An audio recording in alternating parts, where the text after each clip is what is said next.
nunca deixarmos de levar em conta a questão da reencarnação. Porque muitos de vocês, mulheres, e nós, do sexo masculino que aqui estamos, já estivemos lá na Judeia. Nós já fomos hebreus. Ou não? Alguém vai dizer, não me lembro, não se preocupe, porque eu estava encarnado ou estava desencarnado, mas estávamos lá. E pelo processo evolutivo, pelo esforço de cada um, Jesus nos deu a oportunidade de hoje estarmos, repito, num país como o nosso, num continente como o nosso, tendo direito a oportunidades para todos. Independente das situações difíceis que estamos passando, é um grande progresso.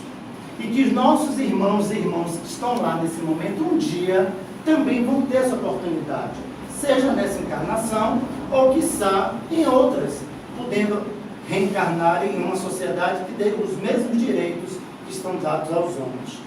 Então, esse entendimento é primordial para compreendermos o papel das mulheres do Evangelho. Eu selecionei algumas. Dentre as mulheres do Evangelho, ainda não entrei no assunto, porque ainda estou no campo da contextualização. Quem estuda a Bíblia, aí eu quero fazer uma perguntinha básica. Quem aqui já leu a Bíblia, levante o braço. Leu, não digo estudou, fez curso. Quem já leu? Quem não leu, levante o braço. Não tem nenhuma das respostas anteriores. Ou leu ou não leu, não é? Bem, a Bíblia, segundo Humberto Rodin, teve 3 grandes traduções. A primeira tradução foi do aramaico para o grego, feito por São Jerônimo. É a famosa Bíblia de Jerusalém. A segunda tradução foi feita por Orígenes de Alexandria, que foi do grego para o latim clássico. E a última tradução, que é essa que a gente usa, foi feita para o latim, ou línguas neolatinas, português, espanhol, feito por São Tomás de Aquino. É essa a Bíblia que nós manuseamos. Mas por que, José, você está contextualizando isso? Porque as mulheres, na Bíblia, de cada uma dessas, tem um comportamento diferenciado. Quem conseguir essas 3 Bíblias e colocar em cima da mesa, vão verificar que as mulheres da Bíblia de Jerusalém se comportavam de um jeito, da Bíblia de Origem de Alexandria outro, de São Tomás de Aquino outro. Então veja que na própria Bíblia existe também esses detalhes, não digo contradições, mas esses detalhes que precisam ser levados em consideração. E eu estou tomando como base a última, a Bíblia traduzida por São Tomás de Aquino, que é a mesma que nós temos, que nós utilizamos como espírita no Novo Testamento, a partir do Evangelho segundo o Espiritismo. Fez essa contextualização, vamos ver as mulheres do Evangelho. A primeira que eu trouxe para reapresentar para vocês é a mulher samaritana. Óbvio que todo mundo aqui sabe que o povo de Samaria era tido pelo dito povo eleito de Jerusalém, que ficava entre os muros, um povo à esquerda, que não desprovido de cultura, desprovido de valor. Mas vocês não sabem que aqui é um segredo que eu conto para vocês, de Santa Amaro, com exclusividade. O povo de Samaria era um povo que na área mediúnica era fantástico, excelentes médiuns. Eu queria passar isso para vocês. Então, naquela manhã agora, Jesus estava sentado perto do poço de Jacó, debaixo de um sicômoro, de uma árvore, à sombra. Ele estava com sede. Era mais ou menos no horário entre 11 para meio-dia. No Oriente Médio, o calor, a temperatura chega nesse horário aos 50 graus. Imagine. Bem, conta a narrativa, que eu vou resumir, que chega no poço de Jacó uma mulher para pegar a água para levar para casa. Ao chegar no poço de Jacó, eis que Jesus vai entabular uma conversa com ela. Mulher, dai-me água para beber. E ela verifica pela vestimenta de Jesus que ele era judeu. Judeu da tribo de Judá, com a vestimenta mais paramentada do que a de Samaria, porque a roupa do povo de Samaria era aquela mortalha, quase transparente nas mulheres, os homens aquela calça de feira, muito, muito rude mesmo. E o povo de Jerusalém não, era bem mais vestido. Então ela vai dizer algo mais ou menos assim: tu, judeu, pedindo água a mim, que sou de Samaria. Ele vai dizer: se tu soubesses quem está lhe pedindo água, tu não me negarias. Olha que frase profunda. Imagine se alguém batesse na porta de vocês pedindo água. Claro que Jesus a gente conhece pela figura, mas imagine se Jesus se transfigurasse naquela que bate sua porta: não tem água não, tem pouca água aqui. Já imaginaram? Então ela disse: mas quem és tu? Ele continua dizendo: minha amiga, minha filha, a água que tu pegas, que tu bebes, novamente lhe dará sede, mas da água que eu dou é minha água viva, e quem a bebe jamais terá sede. Então ela vai dizer: dá-me dessa água, Senhor. E aí começa a conversar. No meio da conversa, Jesus vai dizer para ela: pegue a água e leve para o seu marido e o chame aqui, porque não é costume judaico o homem ficar conversando sozinho com a mulher. É passível de pena capital o homem se aproximar da mulher para conversar lá. Você tem que estar sempre com alguém, uma terceira pessoa, para conversar. Então ela diz: Senhor, eu não tenho marido. E ele vai dizer: dissestes bem, tu não tens marido, porque tiveste 5 maridos ao mesmo tempo. É a tradução de São Tomás de Aquino. Como ela não revelou essa informação para ele, e ela faz a pergunta: como sabes? Tu és profeta? Ele: eu sou. Durante a conversação da narrativa, ela faz a pergunta clássica: tu és o Messias? Porque o Messias é que haveria de vir e seria o profeta que revelaria tudo isso. Ele disse: e se eu dissesse que eu sou? Porque Jesus só falou que era Messias para 3 pessoas, dentre elas 2 mulheres. Uma foi essa, a de Samaria. A outra vai aparecer daqui a pouquinho, depois dos comerciais. Então vejam. E aí ela vai conversar com ele e ele vai dizer: então vá, chame o marido que você está agora e os demais e diga que eu quero conversar, falar desse reino, falar dessa água, de que quem bebe não vai ter sede. Ela sai correndo, e aí isso é filosófico, essa corrida dessa mulher para chamar os outros, porque naquele tempo uma mulher dar o recado não tinha valor nenhum, nem para isso. Vocês mulheres, eu vou te dizer, nem para dar recado prestava. Lá,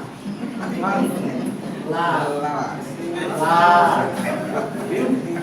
Mas isso é filosófico, porque uma mulher, depois vai ser Maria Madalena, essa primeira mulher de Samaria, não tinha moral nenhuma para a sociedade, ia anunciar que o Messias estava chamando.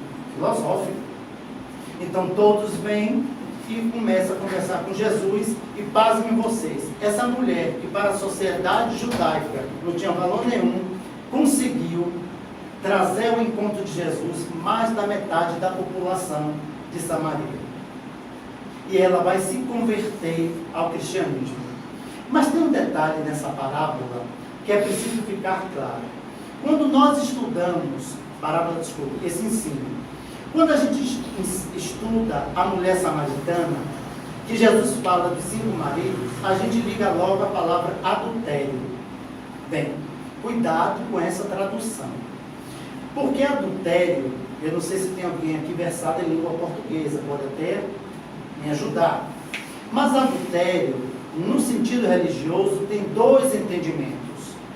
O adultério carnal, propriamente dito, que quando você está casado ou casada, traz seu esposo ou sua esposa. E tem o adultério de adulterar, no sentido quando você mente, por exemplo, você está adulterando.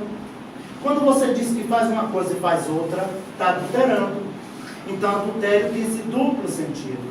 E Humberto Rodin, no livro Sabedoria das Parábolas, vai dizer que, na verdade, os 5 maridos não era marido homem. Eram 5 religiões que tinha em Samaria. A palavra marido aí é simbólico. Na verdade, ela e todos os samaritanos tiveram 5 maridos. Ou seja, 5 religiões, menos a dele, cristã. Por isso que ela manda chamar o povo para ficar com o último marido, que era ele. Que marido é? O cristianismo. Palavras textuais de Humberto Rodin. Então, quando estiverem falando da mulher de Samaria, cuidado para não termos um julgamento precipitado de achar que essa mulher era adúltera no sentido apenas carnal. Realmente ela tinha um comportamento equivocado, mas o motivo da parábola não era esse, segundo Humberto Rodin, em Sabedoria das Parábolas. Ficou claro? Essa é a mulher de Samaria. Bem, a segunda é a viúva de Naim. A família de Naim era uma família, digamos assim, era viúva, era uma comadre de Cristo. Era uma comadre de Maria, na verdade. Era uma família próxima. Naquele dia, Jesus estava no Vale dos Leprosos, curando uns, ajudando outros. E aí um dos seus discípulos, um dos seus apóstolos, lhes informa que o filho da viúva de Naim tinha desencarnado, tinha morrido, e o féretro estava a caminho do sepulcro. Se ele não iria, por consideração, visitar essa senhora e dar as condolências, não é? Ele disse, não, aguarde um pouquinho, agora não. Isso é científico. Como é que você está dando um passo e vai sair para doutrinar? Como é que você está curando e agora vai virar palestrante? Ou uma coisa ou outra. Perceberam? Então, toda vez que você estudar na Bíblia, Jesus dizendo um tempinho, é questão magnética. Ele está curando, precisa voltar ao estado vibratório X para começar um Y para fazer palestra, para doutrinar. Se precisar curar, ele momentinho, e esse momentinho é o tempo de ajustamentos que todos nós temos que ter. Então ele pede um tempo. Passado alguns minutos, na tradução de Jerusalém, foram 4 horas, Jesus chama Pedro, João e Tiago para irem com ele encontrar a caravana do féretro que ia para o sepulcro, para sepultar o menino. E encontra. Chegando lá, parou-se o cortejo e a viúva de Naim agora foi se abraçar com Jesus. E disse algo mais ou menos assim: ó Rabi, se tu viesses ou aparecesses mais cedo, com certeza meu filho não teria morrido. Aí Jesus vai dizer, mas ele não morreu. Aí todos deram risada, aquela chacota mesmo.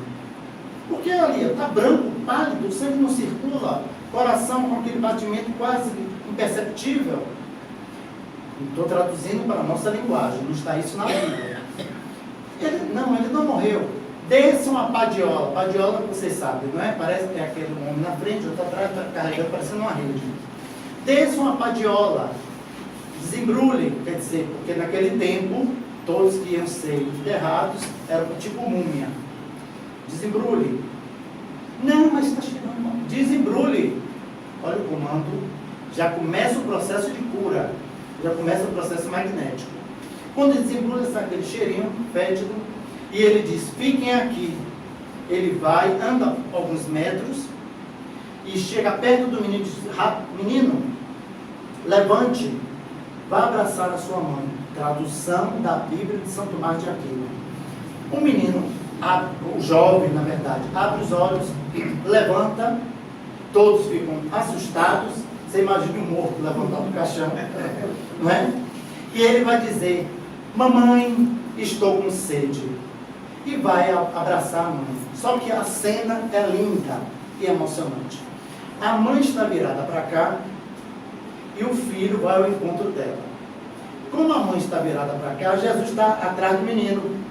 Então o olhar da mãe se encontra com o olhar de Jesus. Ela não sabia se chorava de felicidade pelo menino que o abraçava e se agradecia a Jesus pelo bem que ele fez. Eu queria imaginar eu perto dessa cena. Ia chorar ela e eu. Então, vejam. Mas aí você vai me perguntar, e o menino tinha morrido ou não, Eusébio? Bom, segundo nos conta a doutrina espírita, não. E aí me permite usar um conceito um pouco difícil, mas eu vou tentar facilitar. Esse menino, como alguns personagens da Bíblia, estava no estado de letargia. O que é isso? A gente, quando dorme, todo mundo sabe que a gente sai do corpo, não é verdade? Quem não sabe, fique sabendo. E quem sabe, confirme. Mas a gente fica ligado ao corpo, quando está encarnado, por um cordão fluídico que sai daqui. Então, quem vê espírito com cordão, está vendo gente encarnada que está alguém dormindo e está circulando por aí. Se você olhar um espírito que está sem cordão, sai correndo. Porque com certeza ele desencarnou. Brincadeira. Então, a letargia é o afastamento do perispírito, do espírito do corpo físico. Pode acontecer em todo o corpo ou em partes. No caso de Lázaro, por exemplo, vou usar esse termo forte, tá bom? Fedia mais os braços e as pernas. O tronco não, porque ele estava mais desdobrado nos braços, mais desdobrado na perna e a cabeça, mas o tronco não. Então, naquela parte que desdobra, o sangue não circula. Então, gera aquela situação.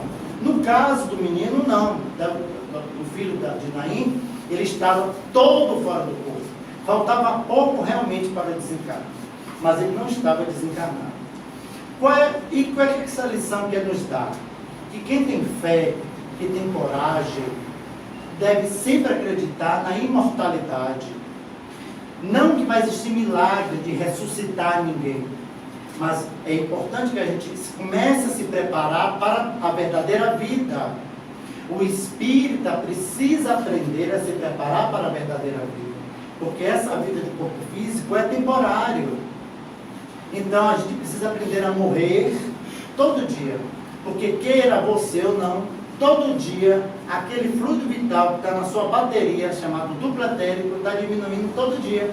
Mesmo nas mais jovens, que chegou agora, as mais experientes, todo dia a bateria diminui.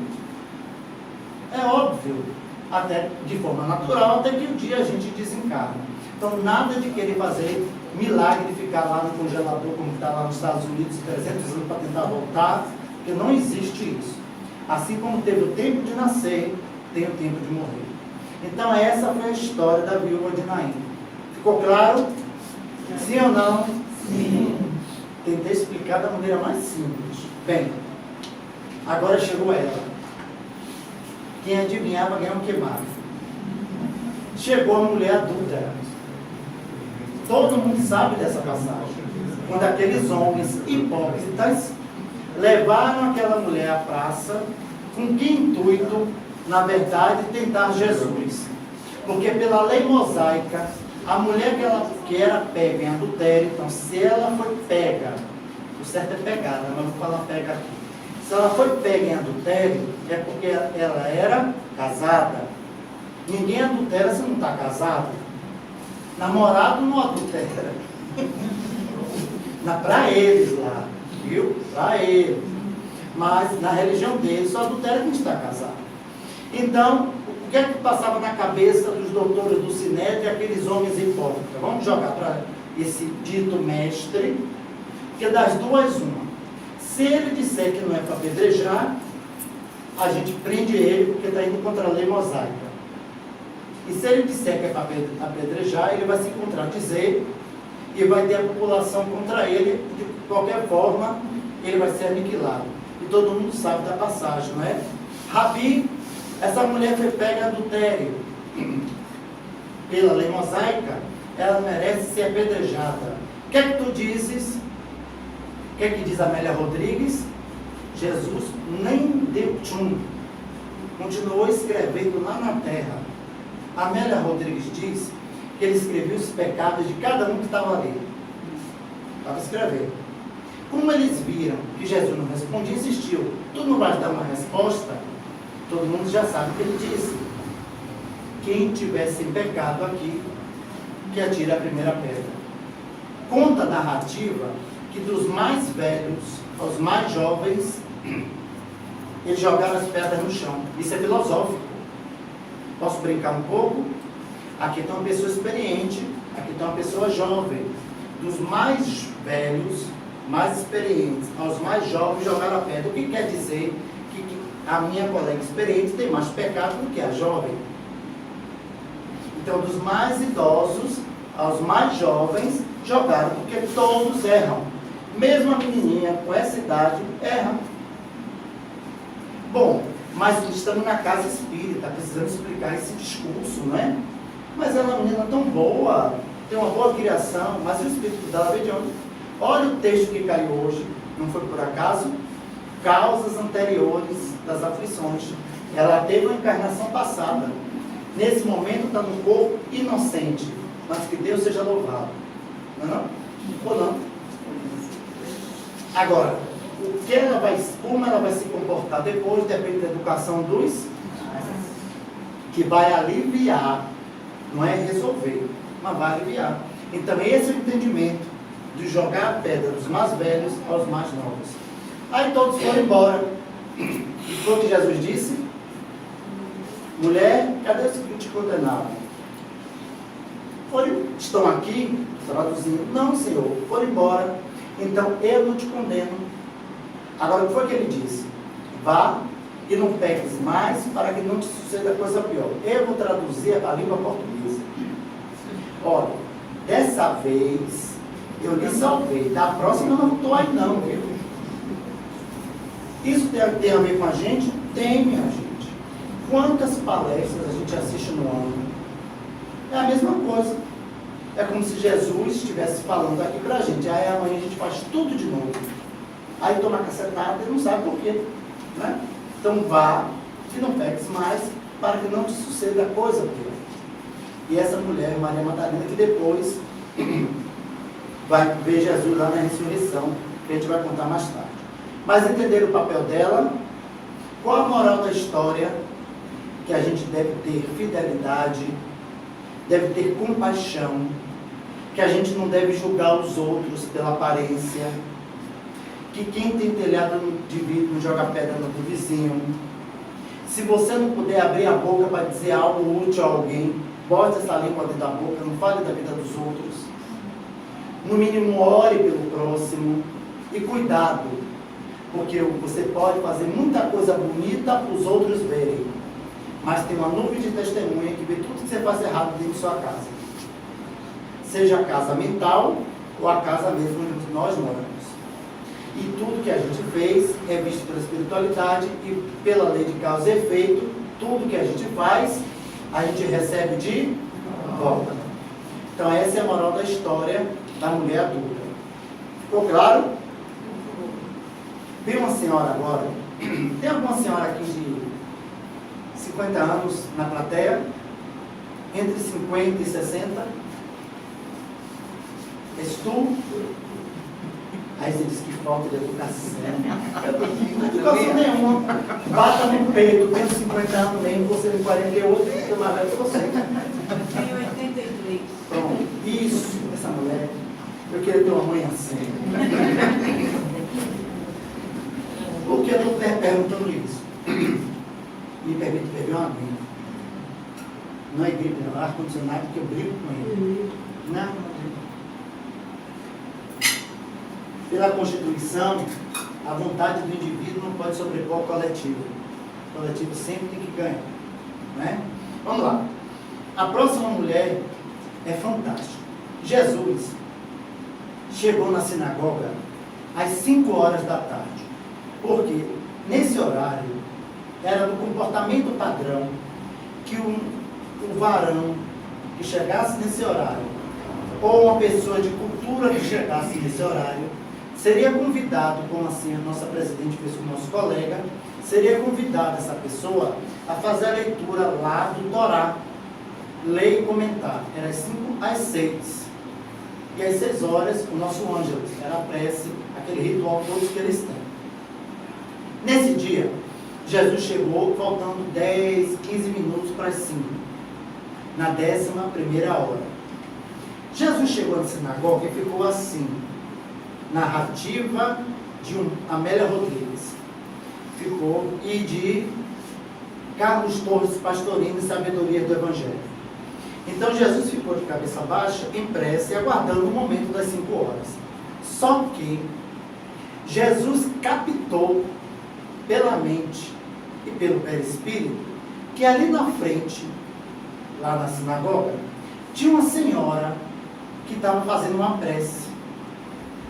Essa senhora fazia a prece da seguinte forma: ó Jeová, eu decorei ipsi literis.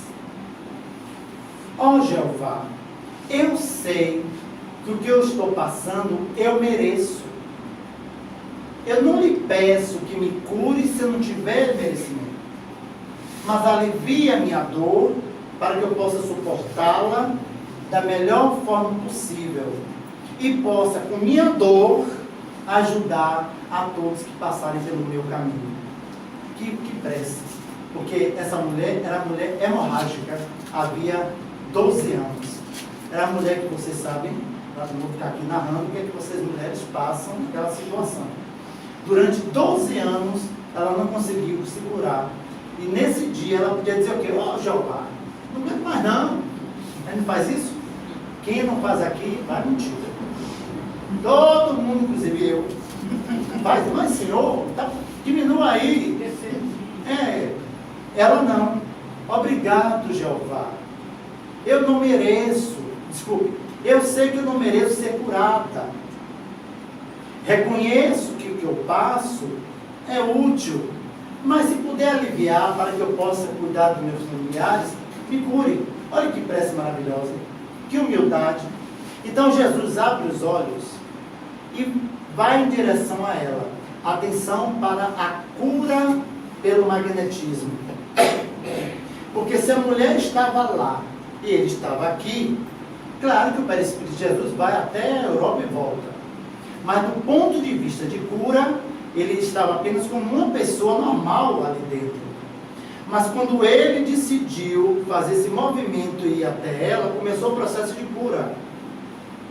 Quando ele chega perto dessa mulher, ele diz: mulher, olha o dedo, mulher é um passe. Tu crês que eu seja o filho do homem? Creio sim, Senhor. Tu crês, segunda vez, ó, tu crês que eu posso lhe curar? Eu creio, Senhor. Então eu quero. E aí ele vai dar o passe. Vai estender a mão e vai dar o passe. A mulher fica curada instantaneamente. Só que tem uma pessoa que tinha língua grande, que estava lá, mas como é que pode curar dia de sábado? Não é? Jesus vai dizer uma coisa tão séria, que eu até me envergonhar de dizer aquilo, mas como é que pode? Vocês que cuidam dos camelos, dos animais, quando estão com sede, que dão comida a ele para ele descansar, ele não poderia salvar essa mulher que estava presa a Satanás havia 12 anos? Discurso duro. Quer dizer que a gente deve fazer o bem sem olhar a quem. Faça o bem. Ah, não vou fazer isso não, porque não interessa você fazer a avaliação. Ou você faz, ou você não faz. E eu peço permissão à casa para contar um caso pessoal. Posso? Eu já contei aqui há muitos anos. Meu pai, que já está desencarnado, ele deve estar escutando a palestra. Com certeza eu vou apanhar quando chegar lá. Todo sábado, meio-dia, minha mãe fazia aquele cozido espetacular. Pense no cozido que a gente chega a suar. Era esse, é o quadrado. Mas tinha vou chamar o termo científico, tá? Sem nenhuma crítica. Chegava sempre um mendigo lá na porta, 11h40, 11h45, para pedir comida. Meu pai dizia: vai, mulher, bota essa comida aí. O senhor falava isso. Está tudo gravado aqui. Vai, mulher, dá aí, para se livrar. Aí minha mãe, Evangelina, Dona Vanju, do Cruz das Almas, estava lá no Salvador, disse assim: tá, tudo bem. Pegava e dava comida e ele se livrava. fechava a porta. Todo sábado. Naquele sábado, olha a mudança de meu pai. Mulher, já preparou logo o lanche, a comida do outro? Já está diferente. Porque até então ele era pego de surpresa.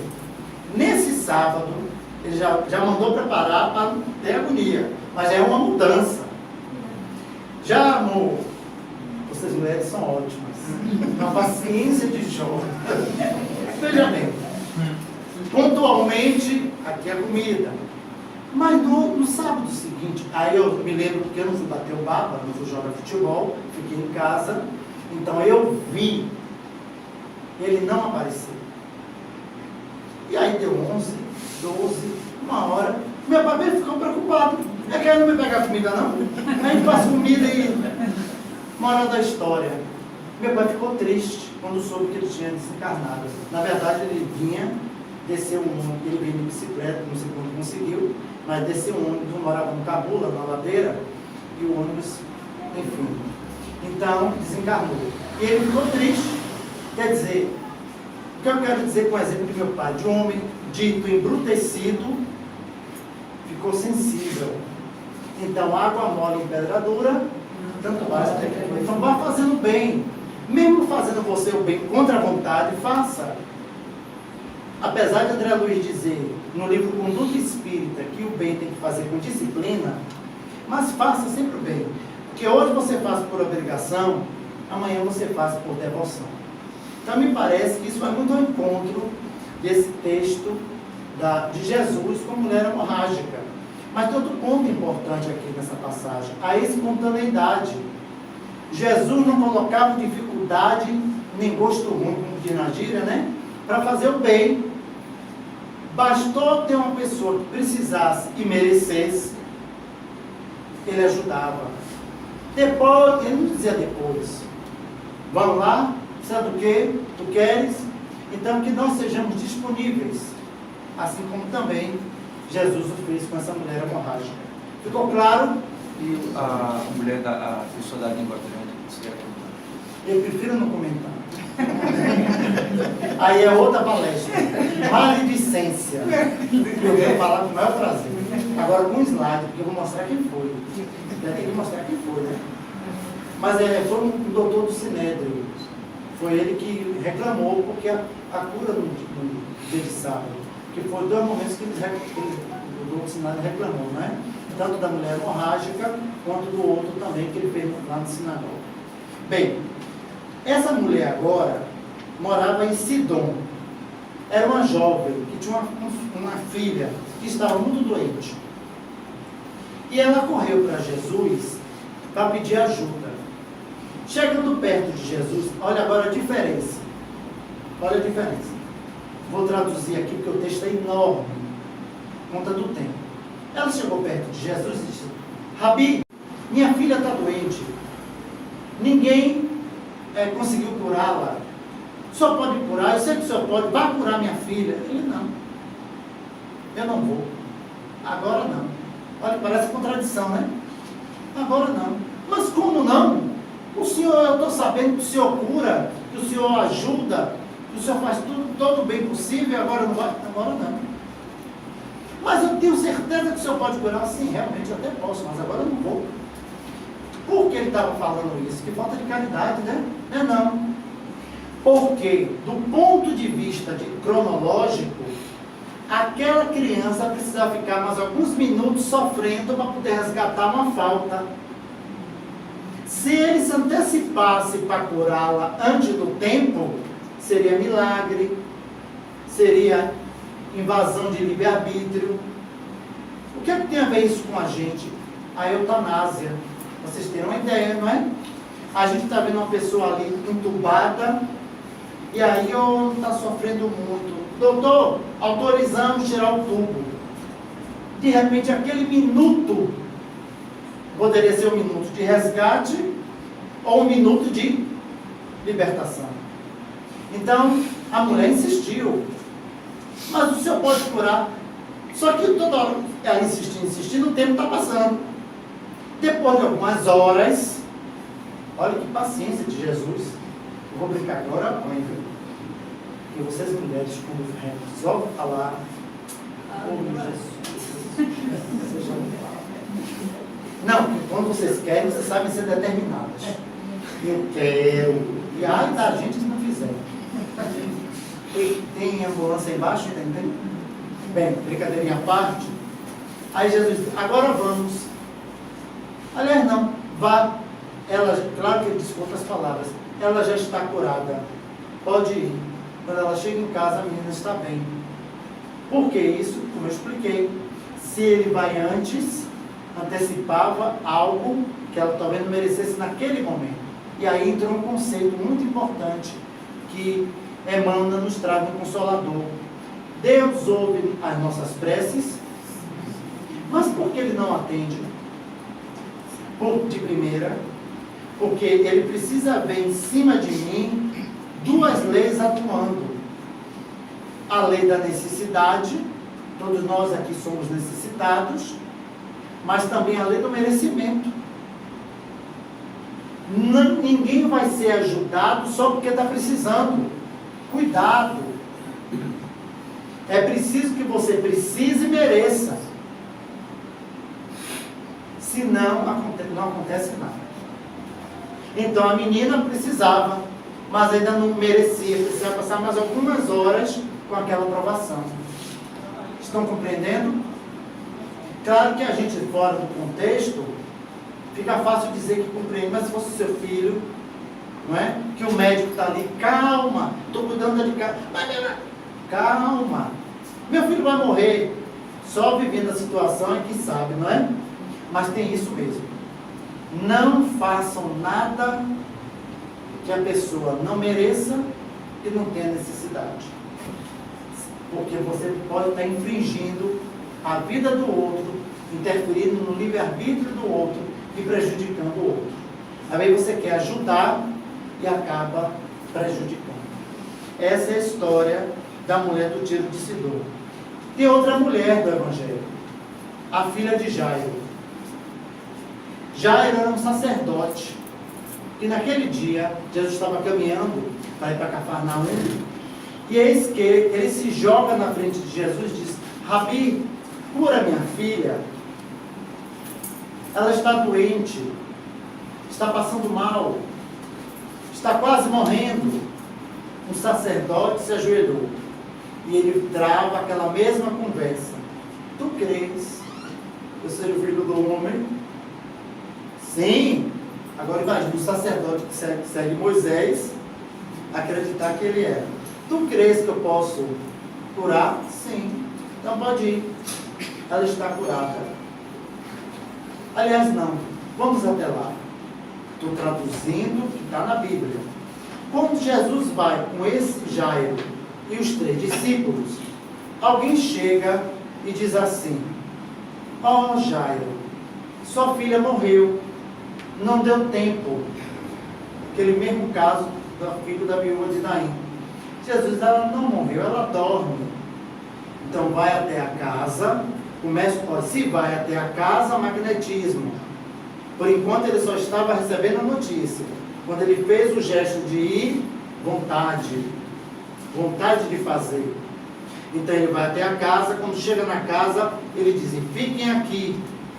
Só entra Pedro, João, Tiago. Porque os 3 eram médiuns de efeitos físicos, doavam ectoplasma. Mas ele, Jesus, Jairo e a esposa, que já estava lá. E ele diz, Rabuni, menina, levante. No mesmo caso, a menina estava fora do corpo, parcialmente, não estava todo o corpo, como estava o filho, parcialmente, ela estava cabeça, tronco, mas as pernas estavam quentinhas, daqui para cima não se sentia nada.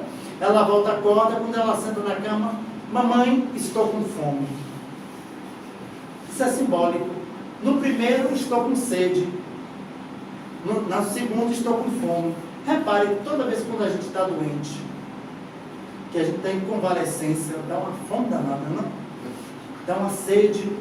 Mas no sentido evangélico, toda vez que a gente sai do sofrimento, pode ter certeza que a gente deve encontrar um pão que nos alimente e água que nos mate a sede. O Evangelho. Ninguém que está sofrendo, quando vai deixar de sofrer, pode abrir a boca e dizer: eu que saí da situação. Nada disso. Porque até você sair da situação, você precisa comer, precisa beber. E alguém precisa lhe dar o que comer e o que beber, para você ter força para poder continuar. E não preciso contar o resto da história, que a menina levanta, vai abraçar o pai e a mãe. Só que nesse caso, Jesus sai imediatamente. E a língua grande teve lá de fora, mas não é a palestra de hoje. Não é? Entenderam a história? Veja que eu estou resumindo, adorável. Maria, vocês acham que eu não vou falar da mãe de Jesus? Não podia deixar de falar. De Maria, eu trouxe aqui duas passagens. A primeira delas foi naquelas bodas de Caná, na festa, não é? Então, uma festa de casamento, foi convidado ela, Jesus, por ser próximos. E naquele, como todo mundo sabe, acabaram-se os vinhos. Muito bem. Naquele momento, Jesus ainda não tinha sido batizado no Rio Jordão. Então a missão dele não tinha dado início. Mas o dono da festa, acreditando que Jesus poderia fazer um milagre, pede a Maria o quê?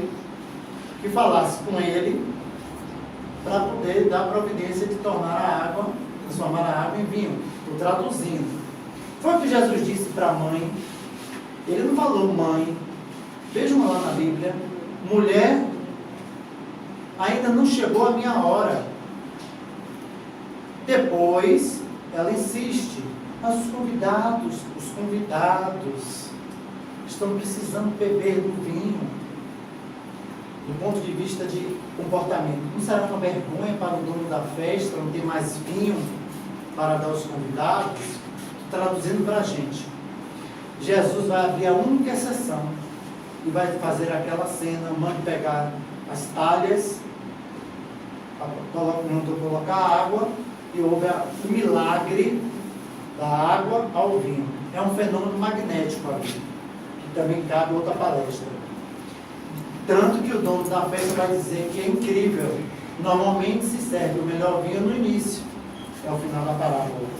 Mas no caso da festa, o melhor vinho foi servido no final. Isso é filosófico. Posso traduzir? A gente apanha. Quando está perto de desencarnar, resolve o problema. É o melhor vinho. Vocês estão levando a brincadeira? Peraí, Eusébio. Você está me dizendo que até hoje, eu estou assistindo sua palestra, eu estou apanhando, você só bebeu vinho ruim. Provas ou expiações. O vinho bom ainda não chegou. Quer dizer que ainda tem que sofrer mais um pouquinho para beber esse vinho? Ninguém vai beber do vinho sem sofrimento. Parece até uma contradição, né? Mas não é. Porque você vai estar tão calejado que vai chegar ao ponto de fazer como o Paulo. Vai chegar aqui na plateia, rapaz, eu tomei 3 cacetadas, 40 chibatadas, me jogaram lá no mato. Você vai contar com tanta alegria seu sofrimento, que você venceu.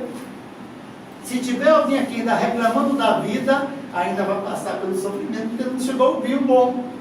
Então só cabe a você chegar a hora de tomar esse vinho. Cabe a você decidir se quer tomar logo o vinho mais cedo, para parar de apanhar, ou vai continuar reclamando para tomar o vinho ruim, só tomar o vinho bom no final. Esse é filosófico. Então, essa passagem da boda de Caná também tem esse significado.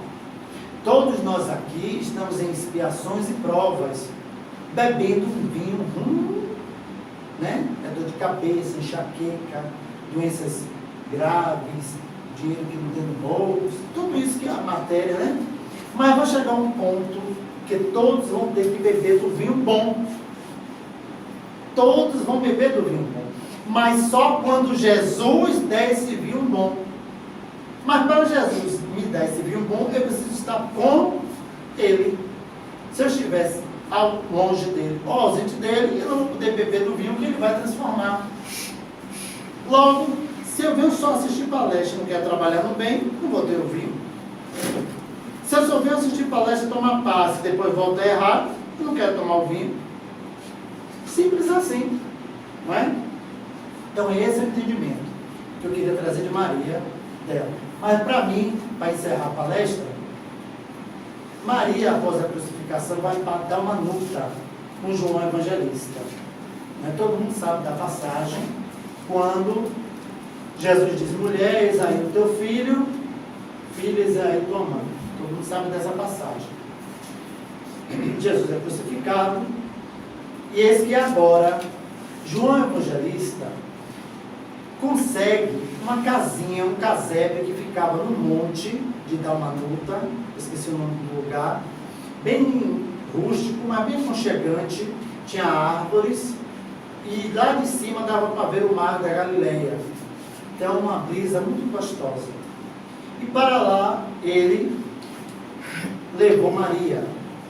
E Maria estava muito triste pela ausência do filho, porque ele já tinha aparecido a Maria Madalena na porta do sepulcro, como vocês sabem. Já tinha aparecido por discípulos de Tomé, vai tocar lá, que apareceu. Mas não apareceu para ela ainda. Até esse momento, não. E ela ficou muito triste. E João, por inspiração, por isso que se diz que João é o evangelho mais espiritualizado. João começou a levar as pessoas necessitadas para essa casinha. Porque primeiro que era muito cansativo, está descendo e subindo, descendo e subindo. Então quando ele descia, ele levava todo mundo para terminar o serviço lá em cima. Atendimento fraterno, paz, tudinho. Só que a convivência de Maria com João e esse povo carente despertou em Maria um primeiro sentimento: poxa, se meu filho estivesse aqui, ele não ia gostar de me ver ociosa. Estou traduzindo. Eu também vou ajudar João. Ó, vai beber do vinho daqui a pouco. Eu também vou ajudar João. E aí, todo mundo sabe da história, vai contar a história do filho. Imagina a própria mãe contando a história de Jesus, que maravilha, né? E os milagres. E Maria começou a despertar nela algumas habilidades para o passe, para o conforto, não mediúnicos, mas magnéticos sim. Alguns outros não, mas saíram confortados. E nesse interregno, nesse tempo, ela começou a mudar o pensamento: poxa, se meu filho estivesse aqui, ele ia ficar muito feliz. Já mudou, porque ela estava com saudade. Agora ela está pensando: se estivesse aqui, não é que apareceu um mendigo na porta da casa, alto, vou tentar não me emocionar, alto, e disse: mulher, me ajude. Ela sentiu uma coisa diferente, porque os outros chegavam reclamando: ai, ai, ai, oi, oi, oi, mulher, me ajude. Ela virou, mas não reconheceu. Olha, então você vê que o perispírito pode mudar, não é? Chama-se plasticidade do perispírito. Nem todo espírito que a gente vê é o que a gente vê. É outra palestra. Bem, então ela mandou sentar. E aí ele começou a dizer, em vez de dizer o que queria, começou a dizer: mulher, que o texto é enorme, mas quase decorei. Eu vou decorar ainda. Mulher, eu estou lhe vendo muito triste. Imagina, ele veio pedir ajuda e agora está conversando com ela, o mendigo. Mulher, eu estou lhe vendo muito triste. Por quê? Saudade de meu filho amado. Mas ele deve ter feito muitas coisas boas. Imagine o mendigo que veio buscar ajuda, confortando a mãe. E isso a intrigou, não é possível. Ela pensou, Amélia Rodrigues que conta: como é que ele veio pedir ajuda e está me consolando? Como se fosse uma coisa bem próxima assim.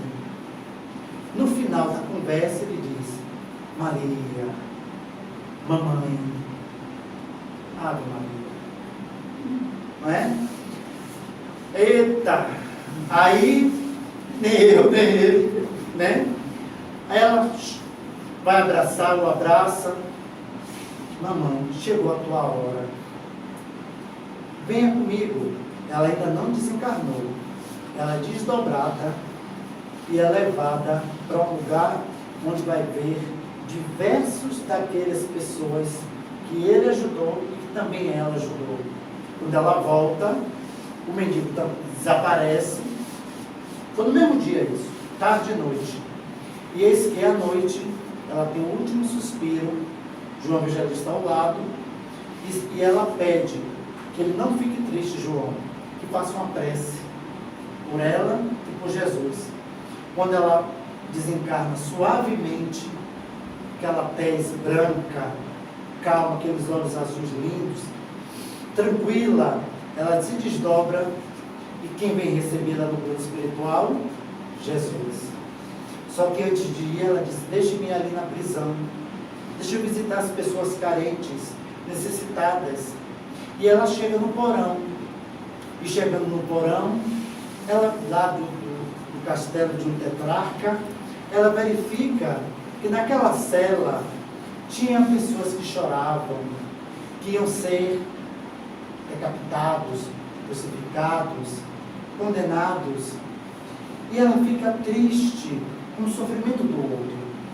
Então ela verifica que na outra cela tinha uma jovem que também ia passar por isso. Mas ela percebeu que essa jovem tinha uma certa sensibilidade mediúnica. Estou traduzindo para a nossa linguagem. Então ela se aproxima dessa jovem e induz mentalmente: ó filha, cante, cante, para suavizar o sofrimento de todos que estão aqui. Então a menina começa a cantar, e todos começam a acompanhar a menina, e os soldados sem entender nada, porque todos estão cantando. E aí o clima tudo muda, e todos vão para o suplício, satisfeitos, e desencarnam. É uma história muito bonita, contada por Amélia Rodrigues. Então eu quis terminar com Maria de Nazaré, para tirar uma dúvida que existe no movimento espírita, que dizem que Maria não sabia da missão de Jesus. Dizem por aí, muito pelo contrário. Maria, desde a espiritualidade, até no plano físico, e até essa hora, que ajudou a menina, sempre soube quem era o seu filho. Muita paz.